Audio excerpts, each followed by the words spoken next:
முன்பு சேருவது வேறு. எம்எல்ஏவாக வெற்றி பெற்ற 15 நாளில் இன்னொரு கட்சியில் போய் அவர் தான் கட்சி விட்டு நீக்கியாச்சுல. அவரை இவங்களெல்லாம் கட்சியை விட்டு நீக்கியாச்சுன்னு சொல்லி அன்னைக்கு கட்சியில் இவங்க சொல்லிட்டாங்கல்ல. சபாநாயகர் நடவடிக்கை எடுத்துட்டு இவங்களை எல்லாத்தையும் இது பண்ணியிருக்க வேண்டியதானே. அதுக்காக நீங்க வச்சு காலங்காலத்து வச்சுக்கிட்டு கடைசி 6 மாசத்துக்கு பிறகு நீங்க திமுகவுல சேர்த்து விடுவீங்களாம். அது வரைக்கும் அவங்களுக்கு ஒரு தனி உரிமை அங்க கொடுத்துருவீங்களா? சட்டமன்றத்துல 2 வரையும் பேச விடுவீங்களா? இவங்களுக்குள்ள அடி நடத்துவீங்களா? என்ன சார் இது? கட்சி பிரச்சனையில இவருக்கு விலகி வர்றது வேற, ஆட்சிக்கு பெரும்பான்மைக்காக வெற்றி பெற்ற ராஜினாமா செய்வது வேற.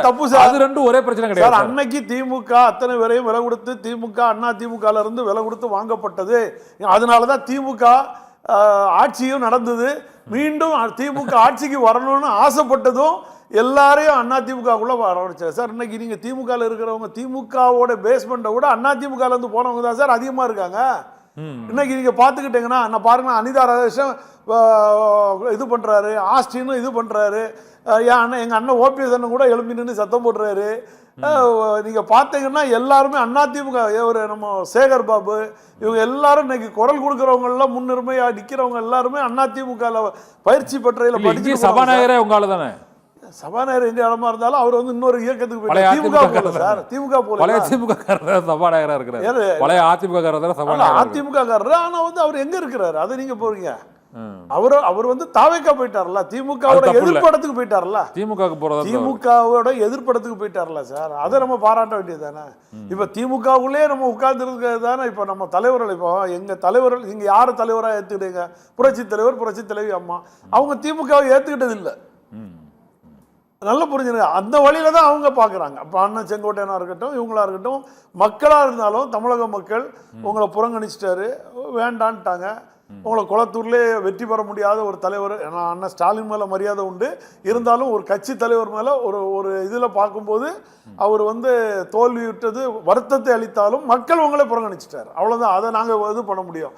அது மாதிரி அது இன்னைக்கு சட்டமன்றத்துல முதல்வர் வந்து ஒரு குட்டி கதையா சொன்னாரு. அத வந்து அவர் குட்டி கதையை தான் சொன்னாரு.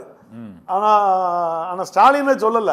ஆனா நீங்க அதுக்கு முன்னாடி வெளியில வந்து தரக்குறைவான விமர்சனங்கள், அவரோட தனிப்பட்ட வாழ்க்கைக்கு உள்ளாடி போறது, அது அநாகரிகமான செயல்பாடா இருக்கும். அப்படி பார்க்க போனா ஒருத்தர் நம்ம எதிர்கட்சி தலைவரோட மனைவி கூட சில விஷயங்கள்லாம் பேசுறாங்க. அது தனிப்பட்ட விஷயம் இல்லையா? காணாம போன அப்பா வந்து தனிப்பட்ட விமர்சனம் இல்லையா? இல்ல, தனிப்பட்ட அவர் கதை தான் சொன்னாரு. நீங்க அதே மாதிரி ஒரு கதையை சொல்லிட்டு போங்க. செங்கல்பட்டு கோர்ட்ல இருக்கிற கதையை அப்பா காணல சொல்ற கதைகள்லாம் வந்து அது வேற பண்ணி போகும்ல சார்.